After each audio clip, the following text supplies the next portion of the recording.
Hello students, RCC के इस नए लेक्चर में सभी का स्वागत है। इस लेक्चर में हम लोग पढ़ेंगे one way and two way slab. ठीक है, क्योंकि पिछली क्लास में हम लोग पढ़ चुके थे shear and bond strength, development length, ये सब के लिए कवर कर चुके थे। इस लेक्चर में हम लोग नया टॉपिक पढ़ेंगे one way and two way slab. ठीक है, वन वे और टू वे स्लैब पढ़ने से पहले तो हम लोग ये जान लेते हैं कि स्लैब होता क्या है। ठीक, तो हम लोग इसके पहले हम लोग ये जान लेते हैं कि स्लैब होता क्या है। ठीक, तो जैसे कि बीम आपको पता है ना, तो स्लैब क्या होता है। स्लैब काम क्या करता है ना, स्लैब क्या करता है भाई, जैसे आपका ये कोई सपोर्ट है, ठीक, ये कोई आपका सपोर्ट है, तो स्लैब रखा जाता है ऊपर। ठीक है, स्लैब ऐसे ही रखा जाता है ऊपर। ठीक, किस लिए रखा जाता है, स्लैब किस लिए यूज होता है, जो हम लोग देखते हैं ना कि जो रूफ होता है, रूफ को भी क्या होता है, रूफ ऊपर से देखोगे तो रूफ बोलोगे, है ना, और नीचे से क्या दिखेगा, स्लैब। ठीक, या जो जो आप यूज़ करते हो, जो कंक्रीट के अलमीरा लोग यूज़ करते हैं, या छज्जा टाइप का जो होता है, वो सब क्या होता है, स्लैब ही होता है ना। ठीक है, तो इसमें अभी हम देखेंगे वन वे क्या होता है, टू वन वे स्लैब क्या होता है, टू वे स्लैब क्या होता है। स्लैब आखिरकार क्या होता है, जैसे ब्रिजेज में स्लैब बनते हैं, है ना। स्लैब क्या करता है, स्लैब का काम क्या होता है कि जो लोड आ रहा है ना, लोड क्या आ रहा है, लोड आ रहा है तो कॉलम के थ्रू या दीवार के थ्रू नीचे ट्रांसफर करना। ठीक है, क्लियर। स्लैब का काम ये होता है। दूसरी चीज, ये तो स्ट्रक्चरल फॉर्म में हो गया। बाकी ऐसे स्लैब का काम क्या है कि आपको प्रोटेक्ट करना है ना किसी चीज से। ठीक है, चलिए, स्लैब हो गया। स्लैब आप सबको पता है कि भाई चलो वन वे स्लैब होता है, टू वे स्लैब होता है। अब स्लैब की जो है स्पेसिफिकेशंस क्या हैं। ठीक है, तो स्लैब की थिकनेस कितनी होती है, तो पहले इसके बारे में थोड़ा बहुत जान लेते हैं। ठीक, स्लैब की जो थिकनेस होती है वो कितनी होती है, 10 सेंटीमीटर से लेके 30 सेंटीमीटर तक। कितनी, 10 सेंटीमीटर से लेके 30 सेंटीमीटर तक इसकी स्लैब होनी चाहिए। लेकिन बिल्डिंग के केस में थिकनेस कितनी होनी चाहिए, बिल्डिंग के केस में थिकनेस होनी चाहिए ये 15 सेंटीमीटर से ज़्यादा ना हो। किसके केस में, बिल्डिंग्स के केस में। ठीक है, बिल्डिंग्स के केस में 15 सेंटीमीटर ज़्यादा नहीं होना चाहिए। ठीक, बिल्डिंग के केस में अगर 15 सेंटीमीटर ज़्यादा हो गई तब क्या होगा, T is greater than 15 centimetre. Then क्या होता है, आपने देखो कि बीम बीच बीच में लगा देते हैं अगर स्लैब बड़ा हो जाता है तो, है ना। जैसे आपके 3 4 5 कमरे के, है ना, घर बन रहा है और उसमें से स्लैब पूरे एक साथ पड़नी लंबी सी, है ना, तो क्या करते हैं, बीच बीच में क्या डाल देते हैं, बीम डाल देते हैं।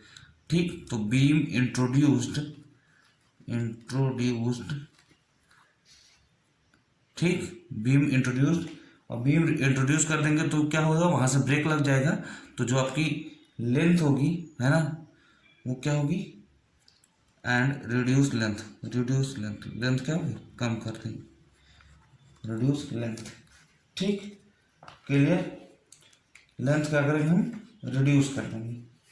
अच्छा, दूसरी चीज ये कह रहे थे कि स्लैब जो है, देखा जाए असलियत में जो ये बीम डाल देते हैं वो ठीक है, लेकिन असलियत में देखा जाए तो डिफरेंट डिफरेंट बीम से मिलकर स्लैब नहीं बनती है। जो स्लैब ये बीम बीच में डाल देते हैं, है ना, कि आपका जो लेंथ रिड्यूस हो जाए, लेकिन सही मायने में देखा जाए असलियत में तो क्या करते हैं, तो in reality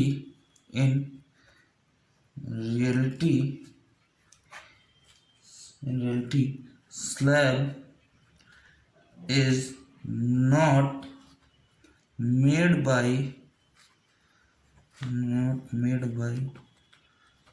different beams. Different beam से नहीं मिल के बना होता तो फिर बना कैसे होता है, देखा जाए तो कैसा बना होता है, मोनोलिथिक। मोनोलिथिक का मतलब क्या हुआ, इसका हिंदी होता है एकास्मी। मोनोलिथिक का मतलब होता है एक साथ, जैसे मान लीजिए कोई है। ठीक, क्लियर। ठीक, 2 सपोर्ट है, 3 सपोर्ट आ गया, 4 सपोर्ट हो गया। सब एक साथ अगर बने, है ना, तो वो क्या कहलाएगा, मोनोलिथिक, एक ही बार। ठीक है, क्लियर। चलिए अब बात हम करते हैं कि इसमें एजम्पशन क्या लिया जाता है। ठीक, तो एजम्पशन ये लिया जाता है, एजम्पशन लिया जाता है स्लैब के केस में, एजम्पशंस लिए जाते हैं। एजम्पशन ये लिया जाता है कि ये बीम से मिलके बनी है। ठीक है, बीम से मिलके बनी है, मेड बाय बीम्स। ठीक, और एक चीज और एजम्पशन है, जो बीम से मिलके बनी होती है, ठीक है, तो ये जो इसका क्या नाम है, विड्थ होती है ना, मान लीजिए इतनी विड्थ है। ठीक, तो इसकी जो इतनी जो विड्थ है, विड्थ ऑफ बीम लिया जाता है, विड्थ ऑफ बीम का है, स्लैब का है, लिया जाता है, वो एज्यूम किया जाता है, स्मॉल बी अगर हम ले ले तो लिया जाता है 1 मीटर। कितना, कुल मिला के देखा जाए तो यूनिट विड्थ का स्लैब, यूनिट विड्थ का स्लैब हम एज्यूम करते हैं। जब भी हम डिजाइन करेंगे तो कितना एज्यूम करेंगे, अभी हम बात करते हैं कि क्यों ऐसा करते हैं। यूनिट विड्थ का एज्यूम करके हम डिजाइन करेंगे स्लैब। क्लियर। अच्छा, यूनिट विड्थ का करेंगे भाई। दूसरी चीज की, जैसे अभी हमने बात किया कि स्लैब का काम क्या है, स्लैब करता क्या है ना, स्लैब है क्या।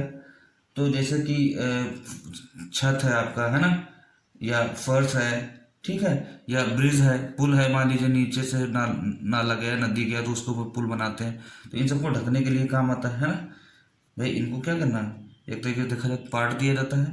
ठीक, अच्छा, और कहाँ स्लैब का यूज करते हैं, जहाँ पे अपीयरेंस अच्छा हो, दिखना हो, है ना, तो इन सब में। ठीक, अच्छा, पहले क्या होता था और अभी भी होता, यूज होता है, लेकिन अब इतना नहीं।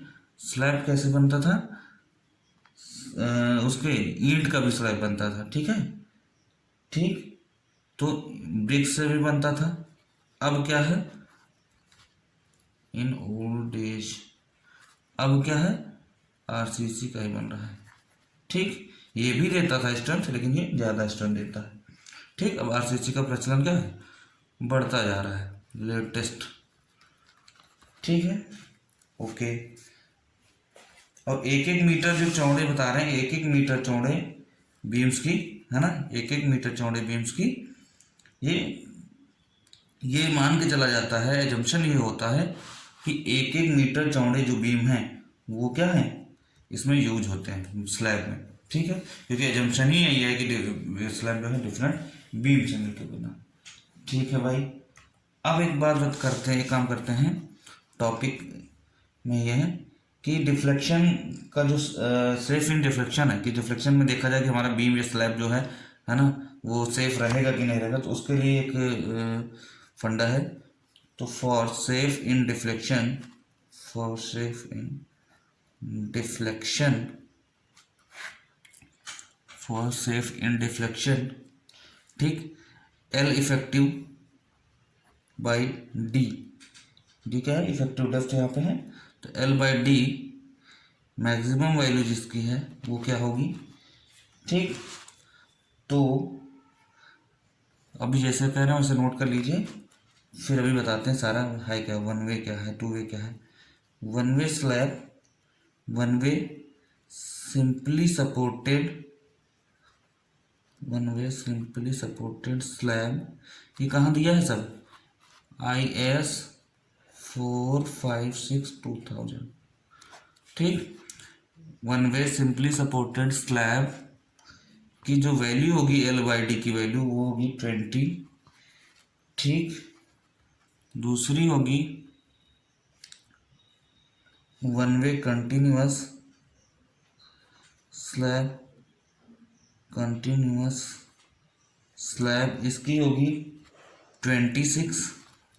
ठीक, थर्ड है 2 वे सिंपली सपोर्टेड स्लैब, ठीक है, इसकी होगी 26। एंड देन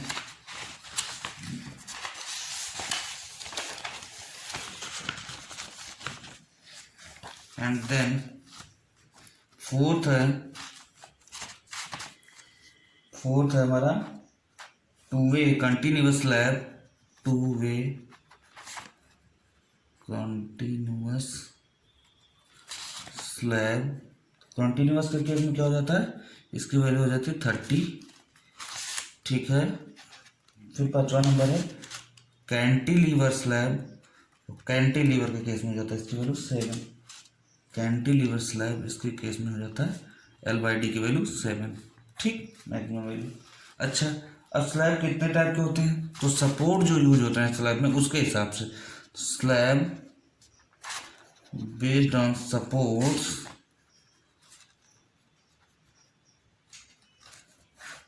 ठीक, कौन कौन से, पहला होता है सिंपली सपोर्टेड, पहला होता है simply supported slab, simply supported slab, ठीक। सिंपली सपोर्टेड स्लैब में क्या होता है कि सिंपली से सिंपल ये क्या होता है, मान लीजिए एक ये एंड है एक ये एंड है, ठीक है, तो ये दो एंड पे क्या होता है, दोनों एंड पे सपोर्ट है, दोनों एंड पे सपोर्टेड है भाई। एक मिनट, ये जो आपका स्लैब है ये क्या है, दोनों एंड पे सपोर्टेड, ये आपका स्लैब है। अच्छा, ठीक, जो कॉर्नर्स इसके होते हैं, ये वाले कॉर्नर, ये वाला कॉर्नर है, ये वाला कॉर्नर है, ठीक है, तो वो दबे हुए नहीं होते हैं, ठीक, क्लियर। तो दबे हुए भी होते हैं, दबे हुए नहीं भी होते हैं, तो इसके लिए इसमें भी दो केस बन जाता है सिंपली सपोर्टेड स्लैब में। एक होता है corners not held down, not held down, एक होता है कॉर्नर्स हेल्ड डाउन, ठीक। कॉर्नर्स हेल्ड डाउन का मतलब हुआ कि कोने दबे हुए हैं, कोने दबे हुए स्लैब, जिसके कोने दबे हुए हों, एक है कोने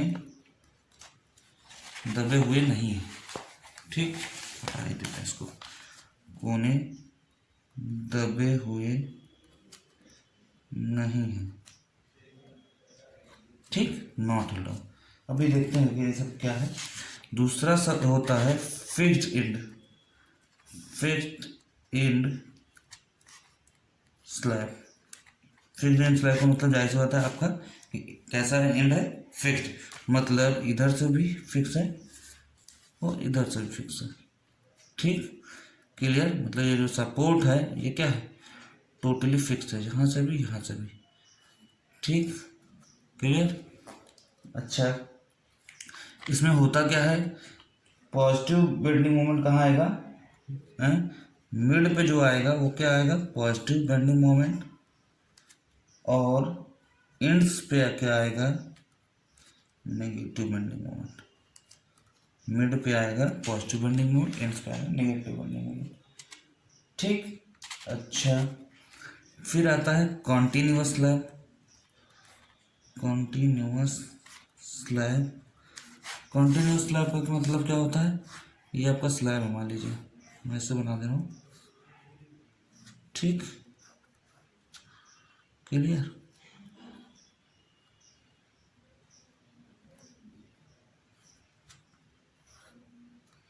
ऐसे ये हमारी थिकनेस है, ठीक, एक सपोर्ट और आ गया, एक सपोर्ट और आ गया, दो या दो सपोर्ट रहता तो ठीक है ना, दो से ज़्यादा सपोर्ट होंगे तभी तो क्या होगा, कंटिन्यूस हो जाएगा, तो कुछ इस तरह का, ठीक है, ओके। फिर होता है कैंटिलीवर स्लैब, ये तो कंटिन्यूस स्लैब हो गया, ठीक। इनके बीच की जो ये लेंथ है वो स्पान बोला जाता है, इसको क्लियर स्पान, ये होता है L0, इसको बोला जाता है क्लियर स्पान, ठीक, क्लियर स्पान। ये भी L0 होता है, ये भी L0 होता है, और ये भी L0 होता है, ठीक है। फिक्स एंड वाला आपने जनरली देखा होगा, कुछ ऐसा होता है ना, कुछ ऐसा देखा होगा बना हुआ कहीं पे, ठीक, यहाँ से यहाँ तक L0 होता है, ये पूरा फिक्स होता है, ठीक है, आगे ऐसा निकला होता है, ये कौन सा होता है, एक मिनट, ये तो कैंटिलीवर है, सॉरी सॉरी सॉरी, फिक्स्ड वाला ना, फिक्स्ड वाला यही है ना, यहाँ जो फिक्स होगा इसकी दूरी क्या होगी, एल नॉट होगी। ठीक है भाई, ओके। सिंपली सपोर्टेड हो गया यहाँ भी एल नॉट। तो एल नॉट क्या है, क्लियर स्पैन। ठीक है, 3 हो गया कंटिन्यूस स्लैब। अब है कैंटिलीवर, कैंटिलीवर की बात करना था।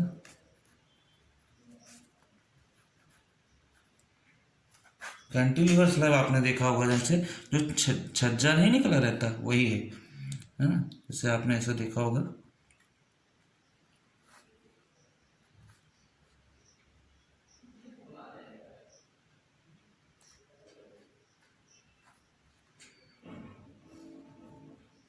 ऐसा निकला नहीं रहता है, ये आपका फ्री एंड है, ये फिक्स्ड एंड है।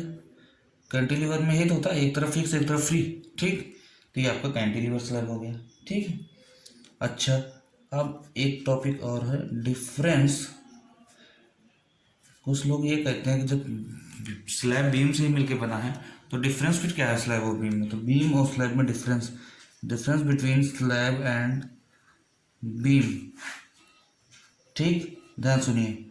स्लैब क्या करता है, स्लैब एक तो थिनर देन बीम होता है, थिनर देन बीम मतलब बीम से पतला होता है, उसकी थिकनेस कम होती है। ठीक, क्लियर। दूसरी चीज, स्लैब की जो आपकी जो थिकनेस होती है, ठीक है, वो क्या होती है, अभी अभी मैंने बताया था कि 10 सेंटीमीटर से 30 सेंटीमीटर है ना। तो अगर mm में लेंगे तो t बराबर 100 mm आ जाएगा for small length, for small length. ठीक, और यही थिकनेस 50 से 60 सेंटीमीटर तक भी, 50 से 60 mm तक भी हो सकता है। ठीक है, mm किसके लिए, 5-6 सेंटीमीटर तक फॉर स्मॉल कैंटिलीवर। कैंटिलीवर के केस में हम थिकनेस ज़्यादा नहीं देते हैं। ठीक, ओके। दूसरी चीज़ ये है कि जो हमारा एजम्पशन है वो तो आप समझ ही रहे हैं। एजम्पशन क्या है कि b इक्वल टू 1 मीटर बराबर 1000 mm आ जाएगा। ये स्लैब के केस में होता है, स्लैब के केस में फॉर स्लैब है ना, जो बीम की स्लैब में जो बीम लगी होती है उसका विड्थ है वो क्या होगा, इतना होगा। अच्छा, तीसरी चीज सबसे खास बात है जो ज़्यादातर एग्जाम में पूछा जा चुका है कि स्लैब जो है, बीम देखो सिंगली और डबली दोनों के लिए डिजाइन की जाती है, लेकिन स्लैब केवल और केवल सिंगली रिइंफोर्स ओनली, स्लैब में केवल सिंगली रिइंफोर्समेंट ही होता है। इसको ना, इसको आप हाईलाइट कर लो, स्लैब में सिर्फ सिंगली रिइंफोर्समेंट होता है। ठीक, क्लियर। स्लैब में एक चीज़ और है, स्लैब में शियर फोर्स बहुत कम होता है, शियर फोर्स वेरी लेस, इसीलिए no shear reinforcement, no shear reinforcement. जो हम बीम में शियर इन्फोर्समेंट पार्ट कर रहे थे वर्टिकल स्टीयर के फॉर्म में, यहाँ पे ऐसा नहीं करते। ठीक, अच्छा। हाँ, रेलवे ब्रिज के मान लीजिए स्लैब है, फॉर रेल ब्रिजेस तो कैसा क्या करेंगे, वहाँ भी नो शियर इन्फोर्समेंट, यहाँ तक कि रेलवे ब्रिजेस के स्लैब में भी इन्फोर्समेंट नहीं प्रोवाइड करते हैं। ठीक है, वहाँ क्या करते हैं, थिकनेस बढ़ा देते हैं। वहाँ क्या करते हैं, अगर शियर आता भी थोड़ा बहुत है तो थिकनेस बढ़ा देते, काम चल जाता है। ठीक, और एक चीज़ और है, स्लैब जो है ना, बीम में ऐसा नहीं होता है, बीम में ऐसा नहीं होता, लेकिन स्लैब में खास बार क्या होता है, ध्यान सुनिए। स्लैब में डिस्ट्रीब्यूशन बार्स भी प्रोवाइड कराए जाते हैं, डिस्ट्रीब्यूशन बार्स। अब कहोगे डिस्ट्रीब्यूशन क्या बार है, सुनो ध्यान से। डिस्ट्रीब्यूशन बार्स क्यों प्रोवाइड किए जाते हैं, टू प्रोवाइड या टू डिस्ट्रीब्यूट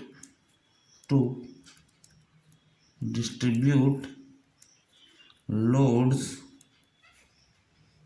ठीक है, टू डिस्ट्रीब्यूट लोड्स, बट इन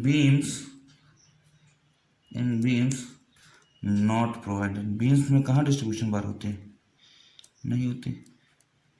ठीक, अब होता क्या डिस्ट्रीब्यूशन बार, इधर देखो डिस्ट्रीब्यूशन बार क्या होता है, जैसे हम लोग बीम में क्या होता है बार लगाते थे, तो जिससे मान लीजिए स्लैब है, तो स्लैब में क्या हुआ कि कुछ स्लैब ऐसा है, ठीक, इतना लंबा इतना चौड़ा, तो क्या हुआ ये जो मेन बार लगाएंगे ना वो ऐसा लगा देंगे, मान लीजिए 3 मेन बार लगाए हमने, ठीक, 3 मेन बार लगा दिया, मेन बार मतलब जो मेन आपकी लगनी चाहिए एरिया ऑफ स्टील, ठीक है।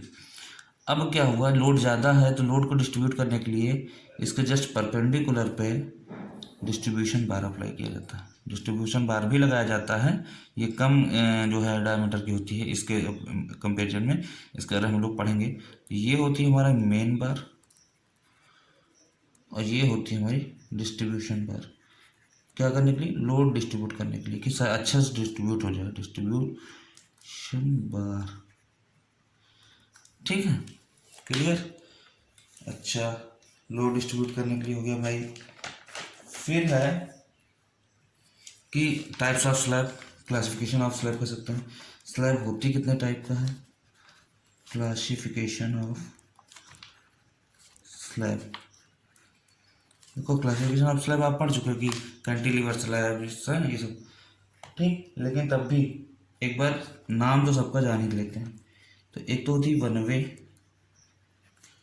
स्लैब, फिर होती है टू वे स्लैब, ठीक, थर्ड वन होती है, इसको हिंदी में बोलते हैं एक दैशिक, एक दैशिक, ठीक, इसको द्विदैशिक। फिर कैंटिलीवर स्लैब, कैंटिलीवर को हिंदी में क्या बोलते हैं, प्रास, प्रास स्लैब, ठीक है। फिर होती है कॉन्टिन्यूस स्लैब, कॉन्टिन्यूस वही जिसमें ढेर सारे सपोर्ट होते हैं, ठीक, जिसको हम सतत स्लैब बोल सकते हैं, ठीक।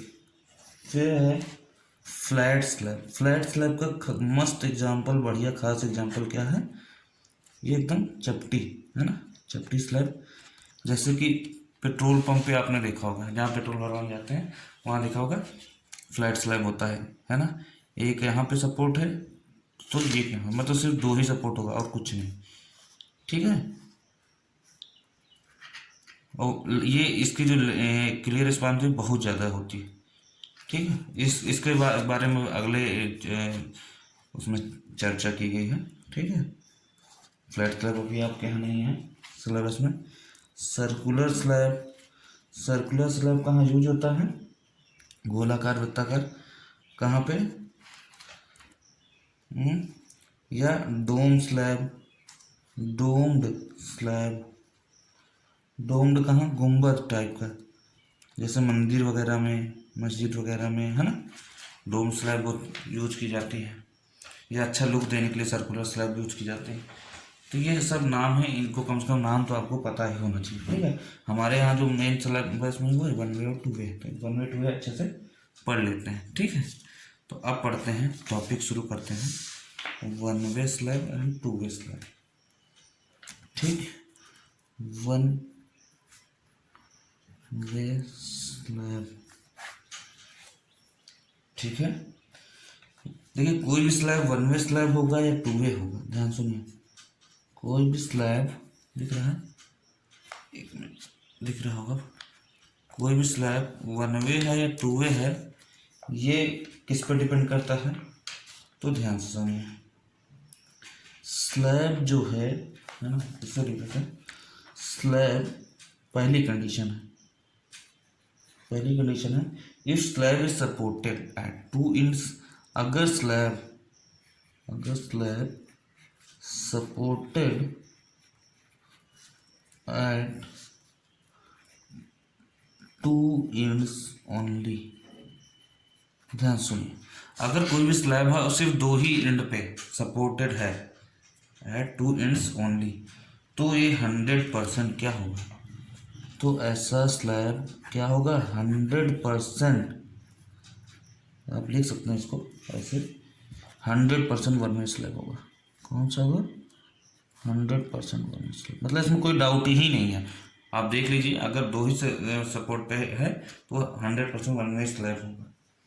ठीक, अच्छा, और अगर स्लैब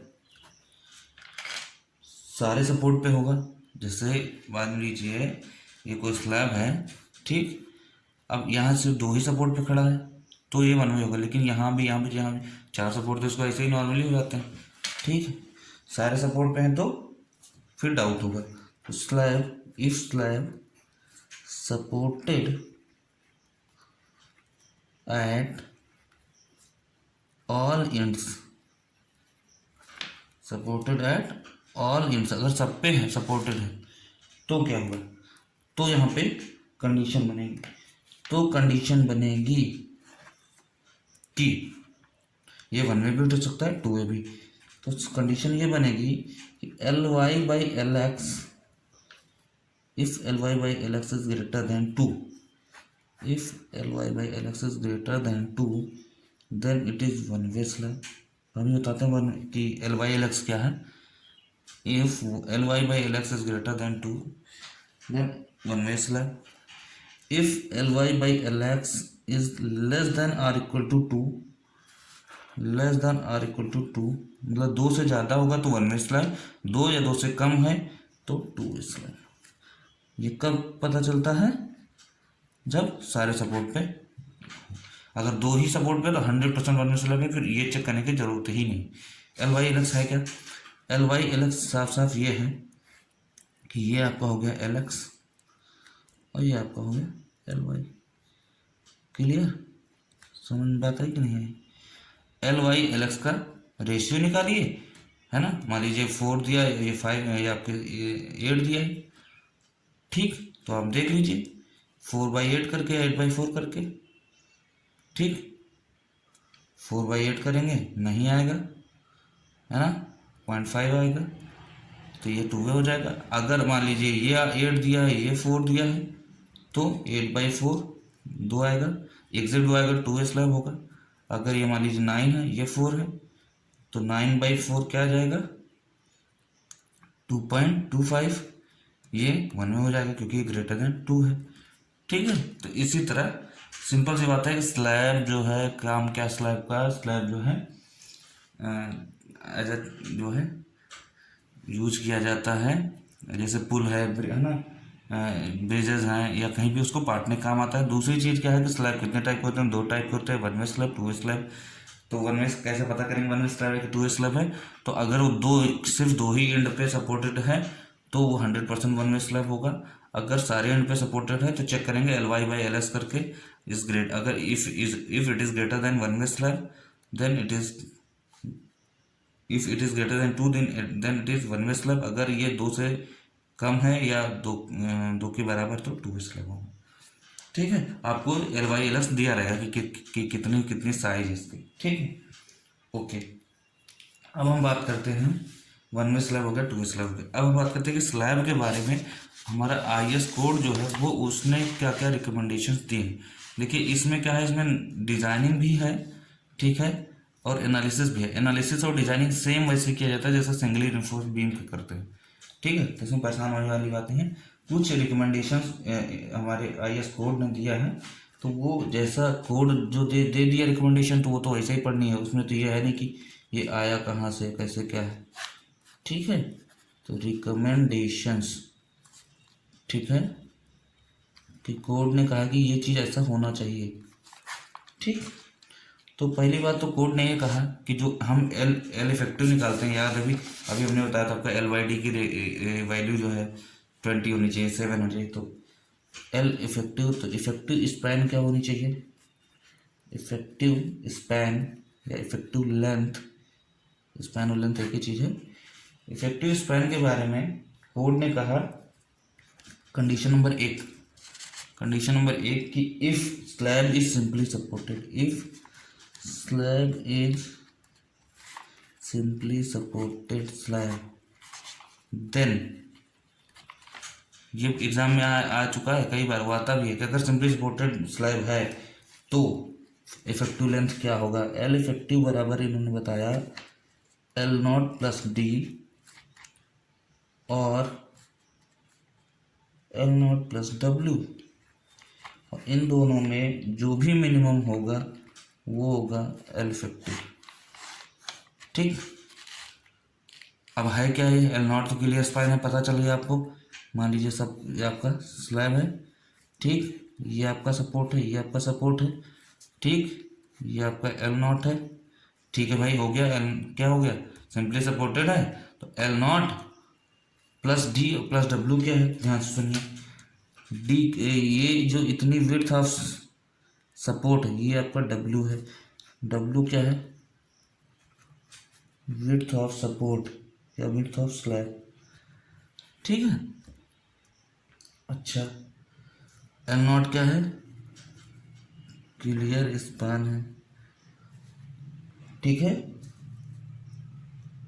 और जो हमारा डी है वो क्या है, डी डी डी क्या है, थिकनेस है, यहाँ पे डी क्या है, थिकनेस, ठीक। अच्छा, तो इन दोनों में जो मिनिमम होगा वो क्या होगा, एल इफेक्टिव होगा, ठीक। दूसरी चीज उन्होंने बताई कि if the slab is continuous, if the slab is continuous then, क्या बताया उन्होंने, और सपोर्ट, ये जो सपोर्ट है इसका, ठीक। इफ विड्थ ऑफ सपोर्ट, ये जो डब्ल्यू है ये इसकी बात है, अगर स्लैब कंटिन्यूअस हो जाए, जाहिर सी बात है कंटिन्यूअस होगा, ढेर सारे सपोर्ट होंगे, ठीक है। तो इफ विड्थ ऑफ सपोर्ट,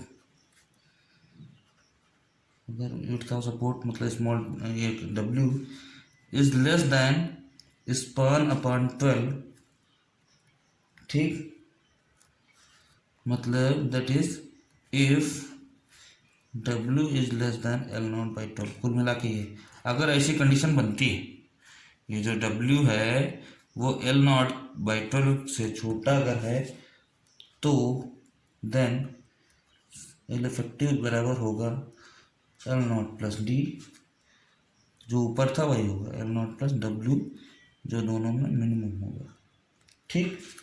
लेकिन अगर इफ ये इससे ज़्यादा हो गया, width of support is greater then L not by 12, तब फिर दो कंडीशन बनेगी। पहली कंडीशन यह है कि one and is fixed and other continuous, one and is fixed and other is continuous, ठीक है। देन एल इफेक्टिव क्या होगा पता है, इस केस में एल इफेक्टिव इसी इफेक्टिव बराबर एल नॉट, ठीक है। इस केस में क्या हो जाएगा, एल इफेक्टिव बराबर इसी एल नॉट के बराबर हो जाएगा, एल इफेक्टिव बराबर एल नॉट हो जाएगा, ठीक है। कब, जब एक एंड फिक्स हो दूसरा कॉन्टिन्यूअस हो तब, ठीक, क्योंकि हम किसकी बात कर रहे हैं, कॉन्टिन्यूअस स्लैब की बात कर रहे हैं। अच्छा, लेकिन इसमें भी अगर ऐसी कंडीशन आए कि one and is fixed,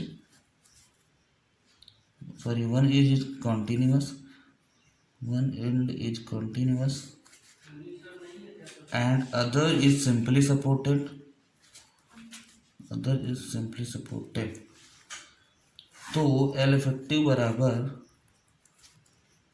L not plus D by 2 और L not plus W by 2, इन दोनों में जो भी मिनिमम होगा वही होगा, ठीक। तीसरा, IS कोड ने कहा कि अगर हम कैंटिलीवर स्लैब की बात करें, ये तो कंटिन्यूअस की थी, कैंटिलीवर स्लैब, कैंटिलीवर आप जानते हो ऐसे होता है, एक तरफ फिक्स होता है एक तरफ फील्ड होता है ना, मान लीजिए डी है, ये आपका एल नॉट है, ठीक, कैंटिलीवर स्लैब। तो क्या होगा,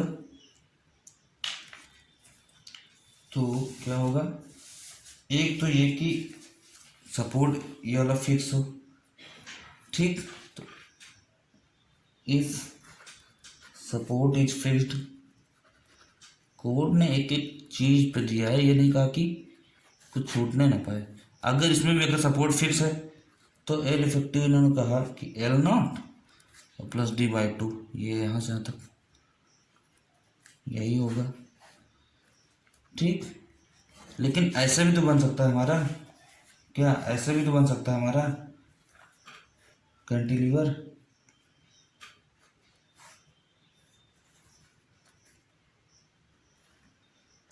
यहाँ भी भाई इसके पीछे यहाँ पे जो है इसके पीछे फिर एक सपोर्ट हो कहीं, लेकिन यहाँ से तो कैंटिलीवर बन गया ना।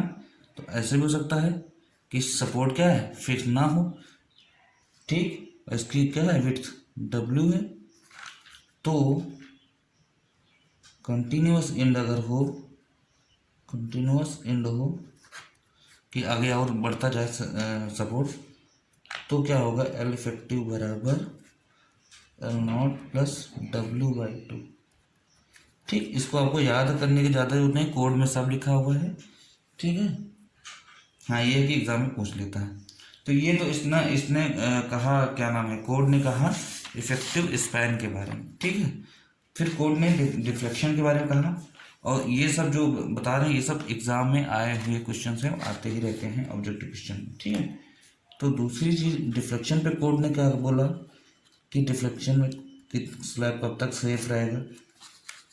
डिफ्लेक्शन में कोड ने कहा दो तरीके के डिफ्लेक्शन होंगे, एक तो हॉरिजॉन्टल डिफ्लेक्शन, एक वर्टिकल डिफ्लेक्शन।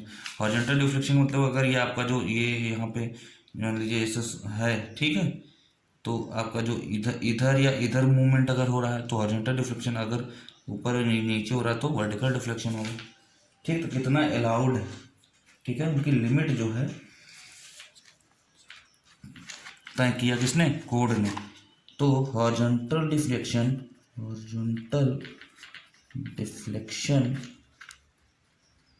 ठीक, हॉरिजॉन्टल डिफ्लेक्शन की जो लिमिट कोड ने तय की, ठीक है, वो ये तय की कि आपका पहली चीज उन्होंने बताया कि आपका जो डिफ्लेक्शन है, डेल्टा से लिखा जाए मान लीजिए, तो डिफ्लेक्शन जो है स्पैन लेंथ अपॉन 250 से ज़्यादा नहीं होना चाहिए। स्पैन अपॉन 250 से ज़्यादा नहीं होना चाहिए। कब स्पैन अपॉन 250 ज़्यादा नहीं होना चाहिए, कब, जब डिफ्लेक्शन आपका हो किसकी वजह से, व्हेन इफेक्ट ऑफ टेम्परेचर की वजह से हो रहा है, क्रीप की वजह से हो रहा है, when effect of temperature, creep, shrinkage, ठीक है, इनकी वजह से अगर डिफ्लेक्शन हो रहा है तो हॉरिजॉन्टल डिफ्लेक्शन स्पैन बाई 250 ज़्यादा नहीं होना चाहिए। Shrinkage is considered from cost level, ठीक। अगर दूसरा इन्होंने बताया कि हॉरिजॉन्टल डिफ्लेक्शन ज़्यादा नहीं होना चाहिए स्पैन अपॉन 350 से, ठीक, और 20 mm, इन दोनों में जो भी मिनिमम हो उससे ज़्यादा नहीं होना चाहिए। नहीं समझे, मतलब span horizontal deflection span upon 350 और 20 mm जो मिनिमम हो इससे ज़्यादा नहीं होना चाहिए। कब, जब डिफ्लेक्शन मेजर किया जाए, व्हेन डिफ्लेक्शन मेजर्ड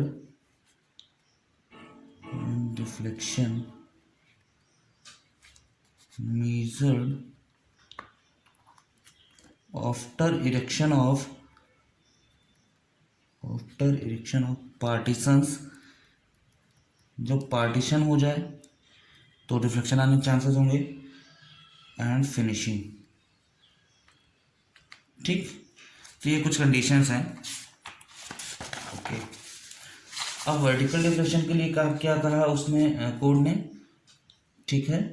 तो वर्टिकल डिफ्लेक्शन के लिए कोड ने क्या कहा, वर्टिकल डिफ्लेक्शन कितने ज़्यादा नहीं होना चाहिए, वर्टिकल डिफ्लेक्शन कितने ज़्यादा नहीं होना चाहिए, तो उसमें कंडीशन बताया। वर्टिकल डिफ्लेक्शन के लिए कि जो आपकी वही L/D की जो अभी ये दिखाया था हमने आपको सबसे पहले, है ना, ये वाला 20, 26 to 7, इस यही वाली वैल्यू, इससे ज़्यादा नहीं होना चाहिए। तो बताया कि the minimum value of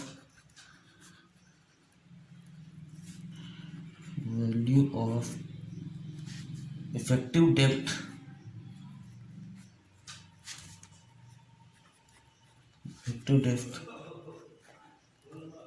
required for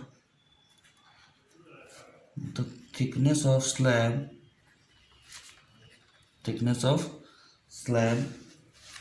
minimum value of effective depth क्या होगा, d minimum बराबर, कोड ने कहा कि ये स्पैन अपॉन x वैल्यू, ठीक होना चाहिए। Minimum value span upon X value के बराबर होनी चाहिए। और एक्स वैल्यू है क्या यहाँ पे, तो एक्स वैल्यू है कैंटिलीवर के केस में 7, सिंपली सपोर्टेड बीम के केस में 20, कॉन्टिन्यूअस के केस में 26। यही तो अभी बताया था, याद करिए। सिंपली सपोर्टेड बीम में 20, कॉन्टिन्यूअस केस में 26 और कैंटिलीवर केस में 7। तो यही है, ठीक है। अगर देखा जाए तो L0, अगर इस L इफेक्टिव इसको कह दिया, L कहते हैं स्पैन, ठीक है। तो अगर x बराबर क्या होगा, तो L/D ही तो होगा। देखा जाए यहाँ से तो x बराबर क्या होगा, L/D होगा।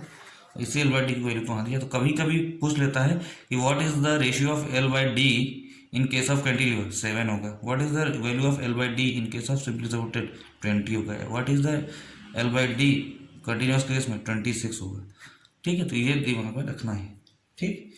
अच्छा, ये भी जो वैल्यूज हैं, ये सारी वैल्यूज हैं, ये कब तक जो है वैलिड होती हैं, तो वैलिड अप टू स्पैन जो है, ये स्पैन जो दिया है valid up to span of 10 metre, 10 metre तक का अगर लेंथ दिया है तो ये वैलिड होंगी। If span is greater than 10 metre, more than 10 metre, तो इसी डी की वैल्यू चेंज हो जाएगी, वो हो जाएगी D is equal to span upon X value, ठीक है। अच्छा, यहाँ पे क्या है, स्पैन क्या है, mm में है, ठीक। एक्स वैल्यू ही है और डी भी mm में आएगा, ठीक है, क्लियर। डी mm में आएगा, स्पैन mm में दिया है, ठीक।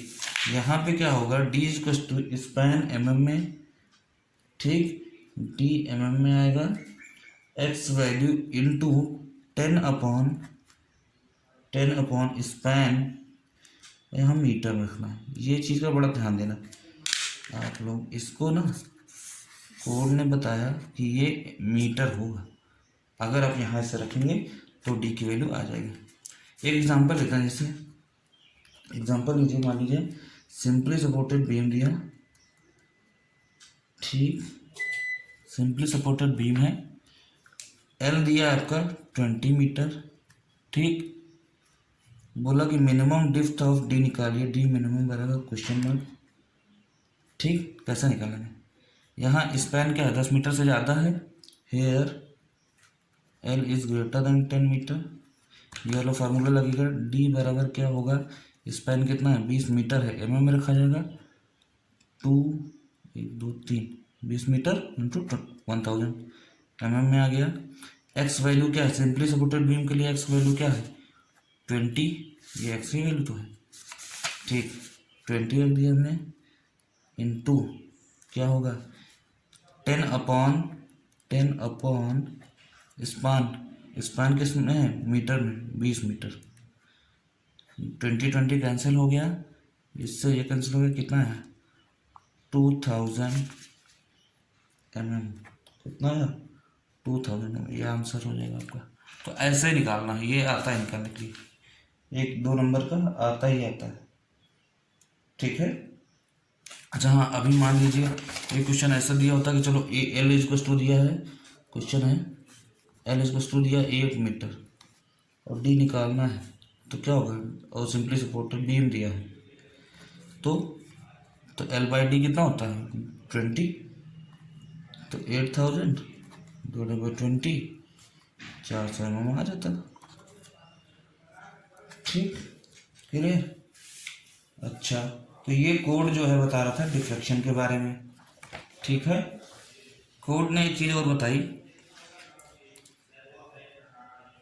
कोड ने एक चीज़ और बात बताई कि लेटरल स्टेबिलिटी है ना, कोड ने एक चीज़ ये बताई कि जो लेटरल स्टेबिलिटी आपकी यहाँ देखिए ऐसे, ठीक है, जो लेटरल स्टेबिलिटी है वो सिंपली सपोर्टेड के लिए, lateral stability for simply supported and continuous slab कितना होना चाहिए, स्पैन जो लेंथ आपकी है उससे 60 बी, ये विड्थ वही बी है स्मॉल बी वाला जिसकी यूनिट विड्थ है 60 बी और 250 बी स्क्वायर बाई डी, इन दोनों से जो भी मिनिमम होगा, ठीक है, इनसे ज़्यादा नहीं होना चाहिए सिंपली सपोर्टेड कैंटिलीवर के केस में। कॉन्टिन्यूस केस में, कैंटिलीवर केस में स्पैन ज़्यादा नहीं होना चाहिए किससे, 25 बी और 100 बी स्क्वायर बाई डी।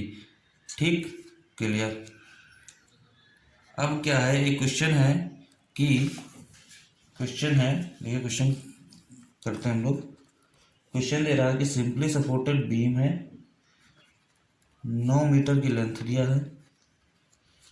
ठीक, कह रहा है कि इसकी जो डायमेंशन दिया है, बी दिया है 250 mm, ठीक है, और डी जो दिया है, डी दिया है 450 mm, ओवरऑल डेप्थ दिया है इतना।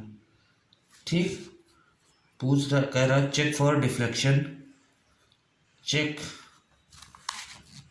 फॉर डिफ्लेक्शन एंड स्टेबिलिटी, ठीक, डिफ्लेक्शन चेक करते हैं तो here L is to 9 metre, 9 metre क्या है, 10 मीटर से छोटा है, लेस देन 10 मीटर। ठीक, तो डिफ्लेक्शन चेक करते हैं, कैसे डिफ्लेक्शन चेक करेंगे, D is to simply supported beam दिया है, एल बाई डी 20 होगा, तो 9000 डिवाइडेड बाई 20, ये कटा कितना आएगा 450 mm, 450 mm आएगा। सो कैपिटल डी क्या आएगा, small D 450 mm plus effective cover, beam के लिए इफेक्टिव कवर होता है 25 mm। ठीक, तो ये हो गया 475 mm। ठीक, अच्छा, अब 475 mm क्या है, जो ये दिया था क्वेश्चन में वो 450 mm, इससे ज़्यादा है, 450 mm से ज़्यादा है, मतलब ये क्या है, फेल कर गया। फेल करके अगर कम होता तो फेल ना करता। ठीक है, तो डिफ्लेक्शन में तो फेल है। ठीक है, सेफ इन शेयर नहीं है, नॉट सेफ इन शेयर लिख सकते हैं, not safe in deflection, sorry shear नहीं, नॉट सेफ इन डिफ्लेक्शन। ठीक, स्टेबिलिटी चेक करते हैं, check for lateral stability check करते हैं, क्या होगा लेटरल स्टेबिलिटी के लिए, क्या कह रहा था अभी, याद करिए कि आपका जो स्पैन है ना, स्पैन ये ग्रेटर देन नहीं होना चाहिए किससे, 60 बी से और 250 बी स्क्वायर बाई डी से, यही तो करते हैं, देखते हैं क्या आता है। स्पैन हमारे यहाँ कितना है 9000, ठीक, 9000 ज़्यादा नहीं होना चाहिए, देखते हैं है ज़्यादा कि नहीं है। ठीक है, 9000 is equal to 60 into B दिया कितना, बी दिया है 250, ठीक, और 250 इंटू 250 का स्क्वायर और बाई 425, ये जो डी निकल के आया है, कहाँ गया, सॉरी 475 कैपिटल डी। ठीक है, अब इतना आप रखेंगे तो आपको सोचिए 25 का 150, 15,000 ये आएगा, ये उससे ज़्यादा आएगा, इनमें जो मिनिमम आएगा में जो मिनिमम आएगा तो वो भी 15,000 आएगा, मिनिमम 15,000 आएगा, तो 9,000 से तो ज़्यादा ही, इसका मतलब here 9,000 is greater than 15,000 means ये कह रहा था ज़्यादा नहीं होना चाहिए। ठीक, तो ज़्यादा कहाँ है, सॉरी 9,000 इज लेस देन 15,000, 9,000 कम होता है 15,000 से, तो ज़्यादा नहीं होना चाहिए, तो ज़्यादा है भी नहीं, इसका मतलब ये सेफ है। तो डिफ्लेक्शन में तो फेल कर गया, लेकिन इसमें स्टेबिलिटी में क्या है, सेफ है। ठीक है, तो ऐसे क्वेश्चन एग्जाम में आते रहते हैं। अच्छा, एक चीज़ और बताया जो सबसे बहुत ज़्यादा ज़रूरी है इसको जानना, सबसे ज़्यादा ज़रूरी चीज़ वो ये बताया कोड ने कि जो आपकी रीइंफोर्समेंट होती है, रीइंफोर्समेंट, ठीक, वो बीम के लिए बताया, बीम के लिए मिनिमम टेंशन रीइंफोर्समेंट कैसे निकाला जाएगा, तो मिनिमम टेंशन रीइंफोर्समेंट मतलब AST मिनिमम की बात कर रहा है। AST मिनिमम आपको पता है कैसे निकालते हैं, AST upon BD equal to 0.85 upon FY, यहाँ से भी निकाल सकते हैं बीम के केस में। ठीक है, क्लियर। दूसरी चीज़ ये बीम के ही केस में बताया कि ये सब नोट करने वाली बात है, सीधे सीधे डायरेक्ट एग्जाम में क्वेश्चन आता है। Maximum tension enforcement, tension enforcement AST तो ठीक है, यहाँ से निकाला जा सकता है, प्लस मैक्सिमम ज़्यादा ज़्यादा टेंसाइल AST मैक्स कुल मिला के, तो AST मैक्स कितना हो सकता है, AST मैक्स मैक्सिमम ज़्यादा ज़्यादा कितना हो सकता है, वो होगा 4% of total area, total area का 4%, 4% का मतलब 0.04 B इंटू डी। एग्ज़ाम में कहीं कहीं आपको ऑप्शन दे देता है 0.04 B इंटू डी, ये डी इफेक्टिव ड्रिफ्ट नहीं है, ये गलत है, ये करेक्ट है। ठीक है, तो इसका भी ध्यान रखना है। ठीक, फिर मैक्सिमम कंप्रेशन रिइंफोर्समेंट क्या होता है, कंप्रेशन रिइंफोर्समेंट मतलब ASC मैक्स कितना होगा, तो ये भी यही होगा 0.04 BD, मतलब चाहे एरिया ऑफ स्टील मैक्सिमम पूछा जाए और चाहे टेंशन जोन में चाहे कंप्रेशर जोन में, दोनों सेम होगा, तो कितना 4% ऑफ टोटल एरिया बीम के केस में। ठीक है, क्लियर, ओके। स्लैब के केस में इन्होंने बताया कुछ रिकमेंडेशंस हैं, ये जानना जरूरी है, ये सब रखा हुआ है कोड में, कोड पढ़िए। स्लैब के केस में बताया कि जो मिनिमम रेनफोर्समेंट है, देखो ये मैक्सिमम हो गए दोनों टेंशन कंप्रेशन, और ये मिनिमम टेंशन रेनफोर्समेंट है। मिनिमम मतलब इस मिनिमम इतना तो होना ही चाहिए। ठीक है, मिनिमम रेनफोर्समेंट फॉर स्लैब ये बताया कि 0.15% of total cross sectional area. ठीक, मिनिमम जो रिइंफोर्समेंट होना चाहिए स्लैब में वो कितना होता है, 0.15% of total cross section area, मतलब 0.15% का मतलब 0.0015 BD। ठीक, वो भी ये किसके लिए बताया इन्होंने, माइल्ड स्टील बार्स के लिए, फॉर माइल्ड स्टील बार्स के लिए। और अगर हम यूज करें HYSD bar, if using HYSD bars then यही हो जाता है, जो 0.15% हुआ है वो 0.12% होता है, 0.12%। कुल मिला के अगर पूछा जाए स्लैब में मिनिमम रिइंफोर्समेंट कितना होगा, तो 0.15% माइल्ड स्टील के लिए, 0.12% जो होगा वो होगा HYSD बार के लिए। क्लियर, तो इतना दिमाग में रखना, ये सब रिकमेंडेशंस हैं, ये एग्जाम में सीधे डायरेक्ट क्वेश्चन आता है इससे। ठीक है, क्लियर। फिर इन्होंने बताया थोड़ा सा आपका है ये कंसेप्ट हो जाए, उसका एनालिसिस बचेगा, एनालिसिस में कुछ है ही नहीं। ठीक, फिर इन्होंने बताया कि स्लैब के ही बारे में, स्लैब का जो मैक्सिमम डाया है, ठीक है, मैक्सिमम डाया ऑफ बार, तो मैक्सिमम डाया ऑफ बार जैसे कि स्लैब में जो बार्स पड़ेंगे उनका कुछ तो डायमीटर डिसाइड हो जाए कि कितना भी लगा लोगे तो 5 मैक्स कितना ज़्यादा मोटी सरिया लगा सकते हो, तो वो है थिकनेस ऑफ स्लैब अपॉन 8, इससे ज़्यादा नहीं होनी चाहिए। मतलब कि 5 not greater than T/8, T is the thickness of slab, ठीक, इससे ज़्यादा नहीं लगाना चाहिए। मतलब अगर फॉर एग्जांपल देखा जाए, अगर मान लीजिए आपको दिया T बराबर 75 mm थिकनेस दिया मान लो, ठीक, और D निकालना है कि मैक्सिमम डाया क्या आएगा, 5 निकालना, मान लीजिए मैक्सिमम डाया, ठीक, तो मैक्सिमम डाया क्या होगा 75 डिवाइडेड बाई 8, कितना आएगा 9.375, जबकि ये कितना है 9.375, ठीक। और 8 mm की मार्केट में सरिया आती, 9 mm की सरिया ही नहीं आती, 8 की आती है, फिर उसके बाद है ना 10 12 ये ऐसे आती, तो ये क्या है, ये इम्पॉसिबल है, इम्पॉसिबल, ठीक। हेंस प्रोवाइड 8 mm बार्स, ठीक, 8 mm की सरिया लगेगी।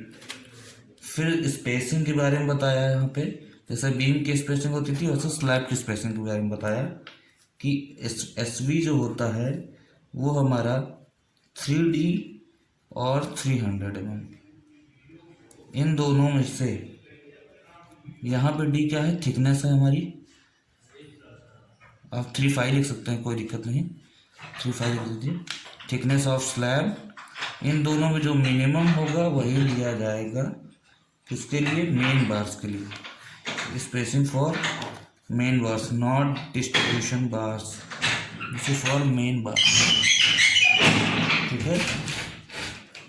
फॉर डिस्ट्रीब्यूशन बार्स क्या होगा, तो distribution bar, for distribution bars, ये तो मेन बार्स के लिए हो गया, डिस्ट्रीब्यूशन बार्स के लिए क्या होगा, डिस्ट्रीब्यूशन बार क्यों प्रोवाइड किया जाता है, श्रिंकेज और टेम्परेचर के लिए, ठीक है, फॉर